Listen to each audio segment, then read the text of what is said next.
And He went to Calvary one day, and there on the cross,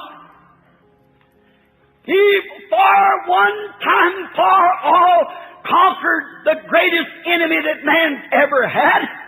He conquered death for us all. Then when He died, that did not end it.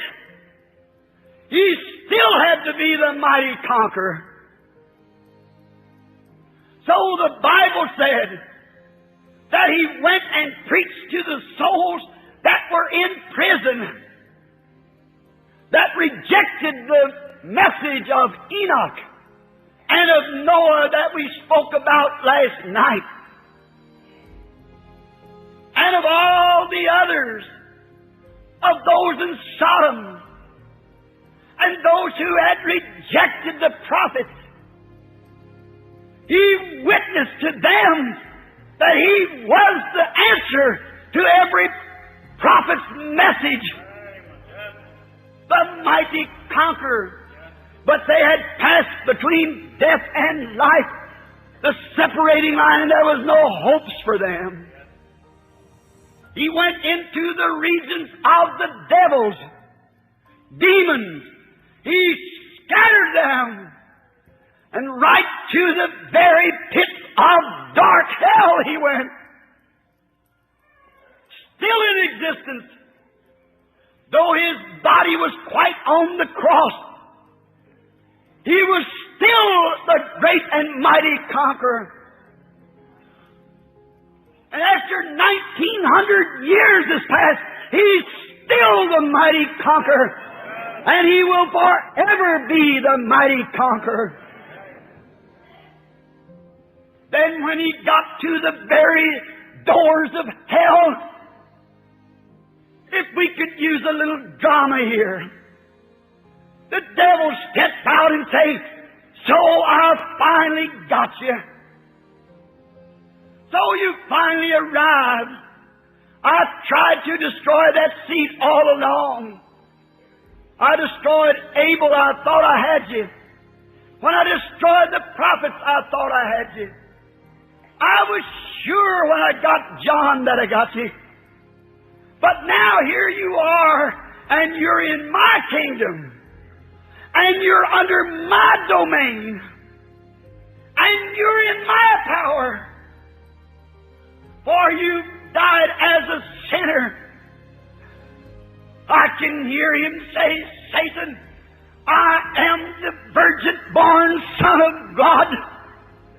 My blood's still wet on the cross. I have met every just requirement for Adam's fallen race, and I've come down here to conquer and to take over." Amen. Reached to the devil and grabbed the keys of death and hell and hung them on His own side and kicked him into the pits where he belongs. Still the mighty conqueror. He started back to the earth, triumph over death and hell, to win the victory over the grave. But as He went up along the great path, He heard some hymns being sung, and He knew He was coming near the gates of paradise, where those who heeded the message of Noah, those who heeded the message of the prophets, were waiting, because they could not go up. There was a mist of sin over the earth, and the blood of bulls and calves and sheep could not atone for the human. Therefore they were kept in a place called paradise. There was a mist hanging over of sin. They could not ascend up, only He that come down. And He walks to the door, and He knocks lightly at the door. Father Abraham opens up the door, and he stood spellbound. And he said, Sarah, come here just a moment. Isn't that the same one that you baked the cakes for? Isn't that the one that sat under the oak tree that day? Sarah said, that's the one that had his back turned to the tent, and he perceived my thought when I laughed at what he said. He said, children, I've come to take you now. I've conquered that horrible thing called sin. And just then, right over behind his shoulder, Abraham's shoulder, and Sarah standing looking, I can see another head moving up. And it was perhaps an elderly-like man. And he looked over the shoulder of Abraham, and he too stood spellbound. It was the prophet Daniel. He said, that stone that I saw cut out of the mountain without hands,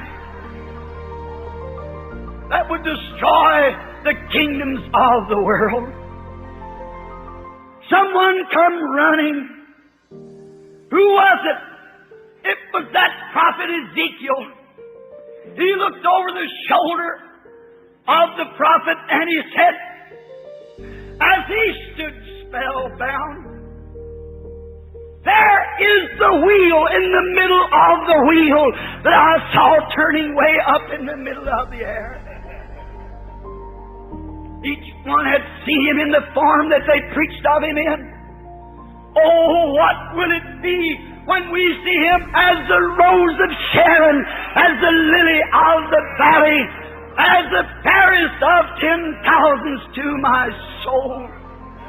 What will he be?